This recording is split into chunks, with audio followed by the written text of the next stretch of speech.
Hi, I'm Vita Clucky with Vita's Collectibles. You're here in my studio today.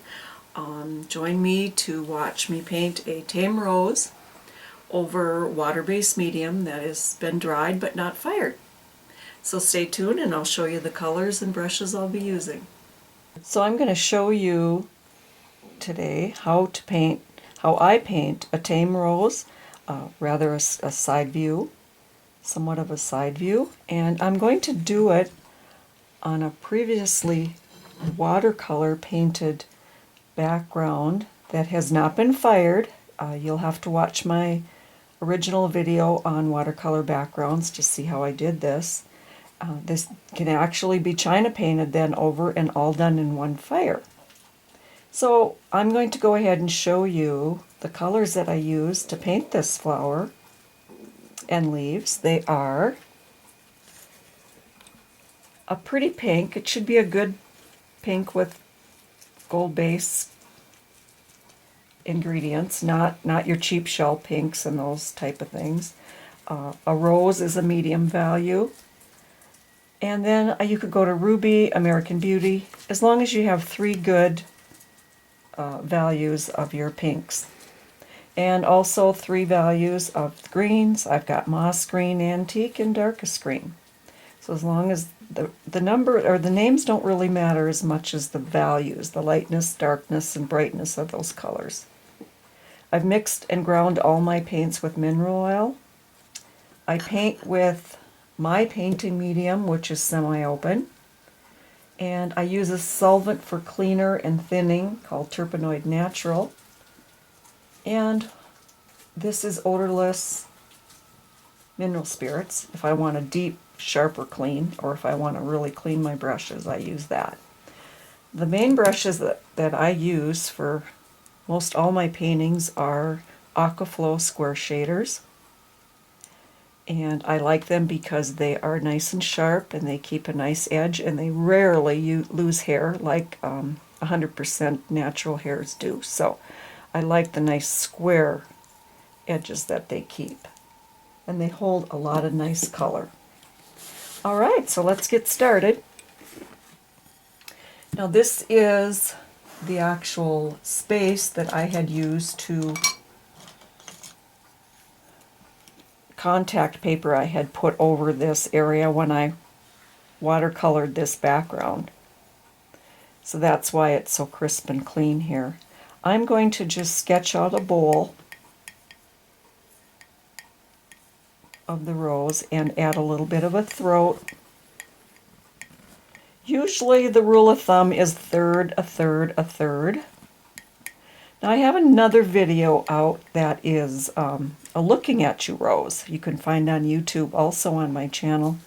That's a rose that's looking at you. Now this one is a little bit more a side view, and this one will be pink and American Beauty or ruby colors. So I'm going to start with conditioning my brush with my painting medium.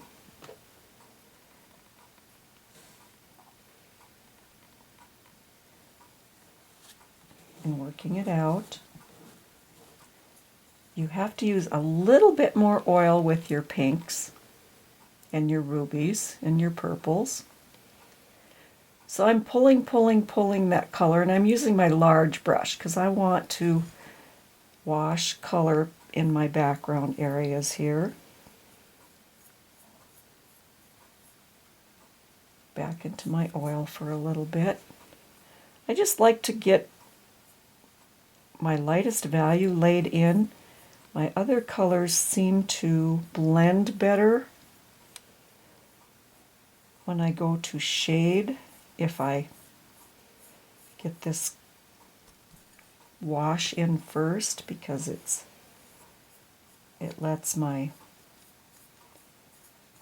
colors blend and work together a little better. I think I have a little bit of water-based medium up there. That could be a little tackiness from the contact resist. And there also maybe a little bit of buildup. So let's take a little silk and rub that back. Might have been a little color that went over. That's okay.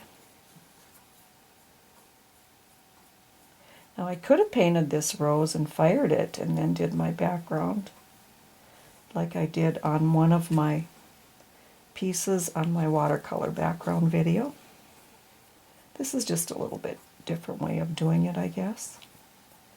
So I've softened back and forth my lightest value. Now I'm going to go in to my medium value, which is rose.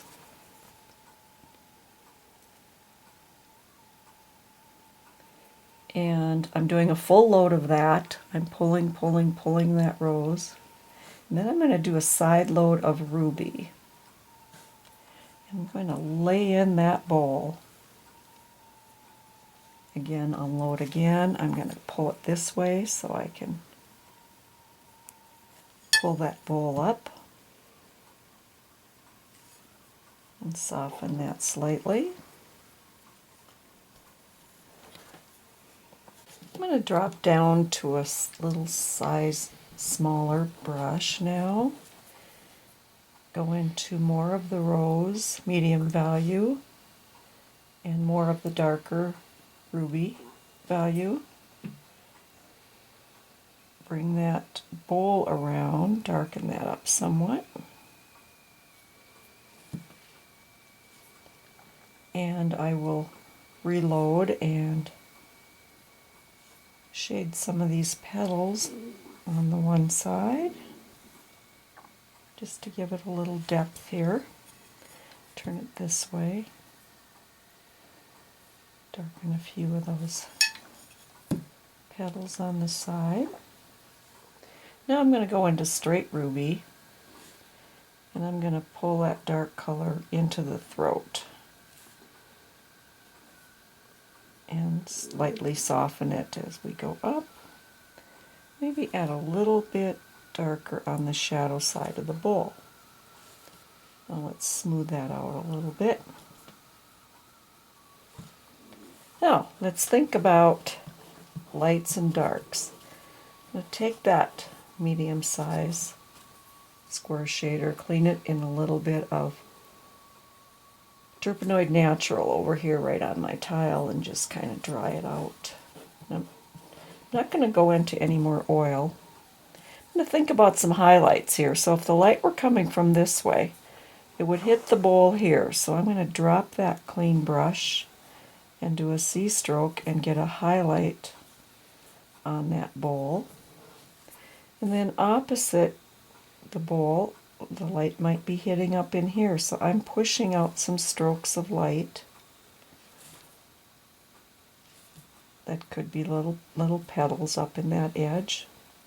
Now I have to think, I've softened my edges now and blended them together somewhat. I have to think about, I have to cut this rose now. So in doing that, I have to think about where the stem is coming out. And here's the stem behind, if you were thinking behind the rose. This is the point of connection. So my petals are going to have to all come back to that point of attachment, which is the stem. So I have to think about that when I'm thinking about my cuts. So I try to think sevens, backward sevens, all the way around. So here's a backward 7 would come back to that point of attachment. Back to that point of attachment. Back to that attachment. Okay, same here. Same here. Just catch that edge, pull it in, catch that edge. Now these might come back this way, and then this might be a foreshortened edge that's going to come down looking towards you. The same applies here, around the throat, and then we're going to have a foreshortened petal that's going to come at you. Now when we get into the throat, they just get tighter and tighter and tighter and tighter. The 7s and the backward 7s. All right, so I will go into this medium-sized brush with oil. I like to start at the bottom then when I start softening my edges. Pull and pull. I'm pulling all these strokes I'm cleaning my brush with oil and conditioning it, straightening it out and grabbing that edge and pulling, grabbing that edge and pulling, all to that point of attachment. So pull, and I'm doing a little bit of a flip, so I have a little flip in that petal. Here again, grab that edge and pull, pull, pull. Always to that point of attachment. Here's another. Pull, pull. I'll start over here at the bottom and clean my brush again. Lay this over the top and do a little flip if you can. Backward flip and pull towards that point of attachment. Grab a light and flip towards that point of attachment. And here. Now, let's look. I've got the outer edge done. Let's soften, pull back, push and pull. Alternate some of your strokes. Soften as you go. Wrap it around. I need to soften those just a tiny bit.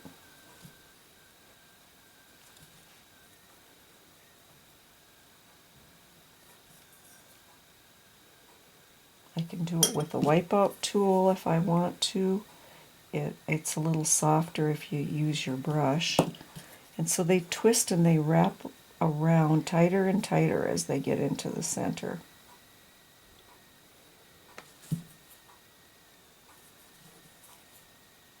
And then we can stomp some seeds out of there if we want to, but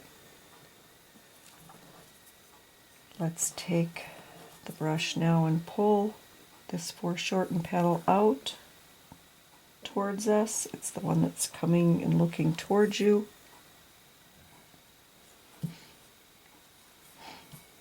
All right, now I can cross over with a few right here to break this up.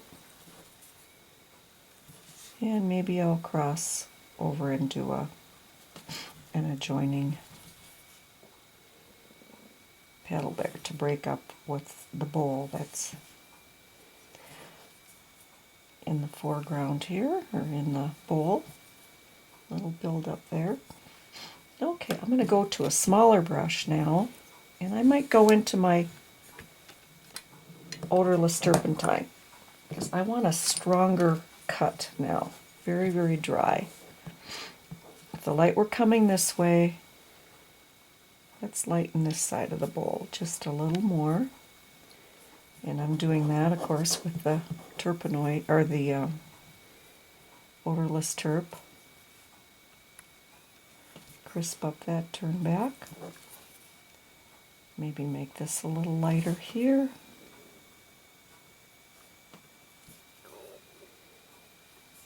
Now, remember, this was the piece that I did the wet background on. The wet watercolor background. And softening those little edges. This might be all I'm going to do to that flower, other than take the blunt end of my wipeout tool and pop in some seeds to break that center up a little bit. Now if I wanted to, I could do a wash of color on this in another fire, and it might not need it. Now I will go back to maybe my medium-sized brush. And remember, this watercolor background is not been fired, but it's dry. So it's really going to absorb the color. I'm going into a full load of moss green and just a side load of my antique. And look at how that picks up the color. You can paint right over it. Right over the wet, or excuse me, the water-based watercolor background. Okay, let's pull some of this color in. Just do a few little leaf groupings now.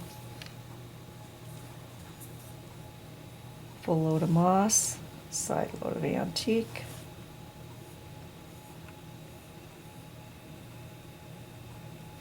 Let's pull that down to the vein, to the vein.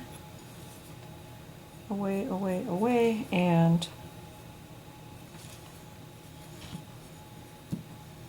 the tip. Let's do a little connection here.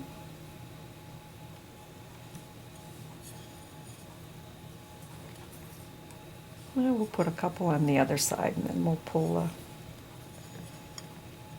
few petals over it if we can, to the vein, away. And I'm going to let some of that watercolor show through there on that one, make it a little more transparent. And maybe we'll just do one there, and see, it's kind of pretty if you can let some of that color show through a little bit. That's what's nice about water base color. You can do more than one fire in one painting and complete a piece faster, less fires.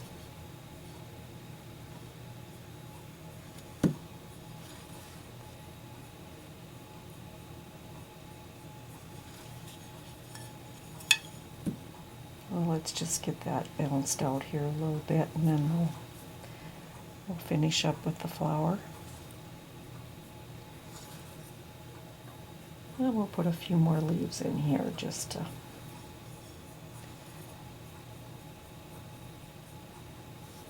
balance it out a little bit.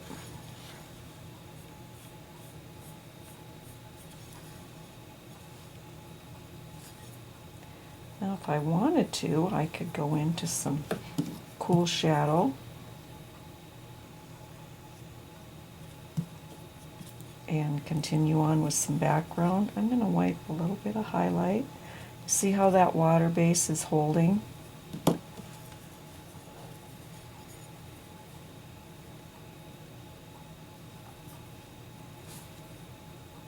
I'm not pushing too terribly hard with my wipeout tool, but I am pushing that paint away, and it's not moving, so it's kind of interesting how it all works. Wipe back some highlight to the veins, maybe a little bit here too.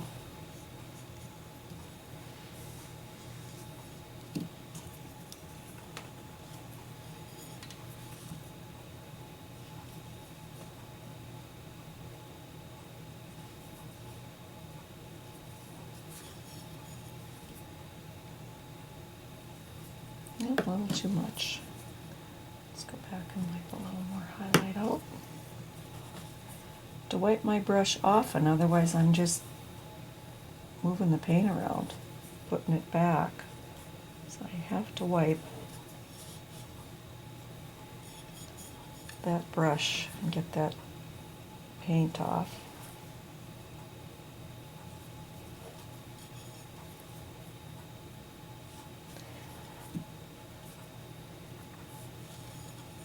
Now I've got the leaves that are closest to the flower done, so I'm going to clean a small brush with turp now and see if I can pull some of these petals over that flower just a little bit, or excuse me, over the leaves, so it looks like the flower is over the leaf that's in front of it there. So the turp odorless thinner is taking the oil base but not the water base. So that's a good stopping point for the leaves. If I wanted to add more detail, I could, of course, but this This quick little video is more about cutting a rose than doing leaves.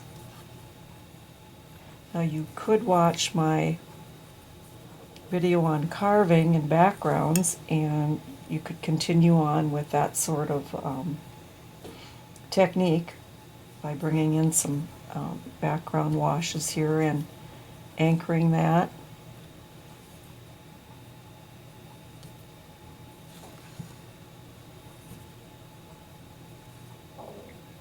I'm just refining that edge a little bit with my leaf color.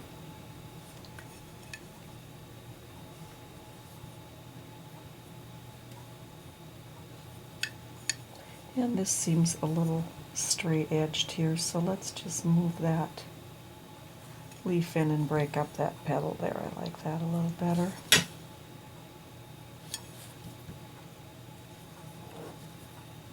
Alright, now if I thought I wanted to soften them a bit into a lost edge, I can take my silk, and because my background is very soft and elusive, I can make my leaves appear a little more elusive just by patting them out a little with silk over my finger.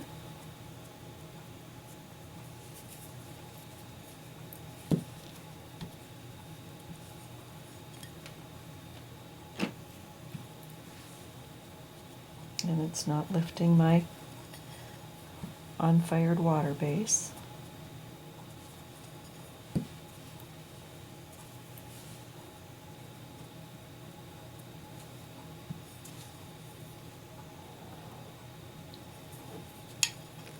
So now if I wanted to cut in some background, I could do that. Or I could fire it and do it later. It wouldn't really matter. You could fire it and see how dark your values are.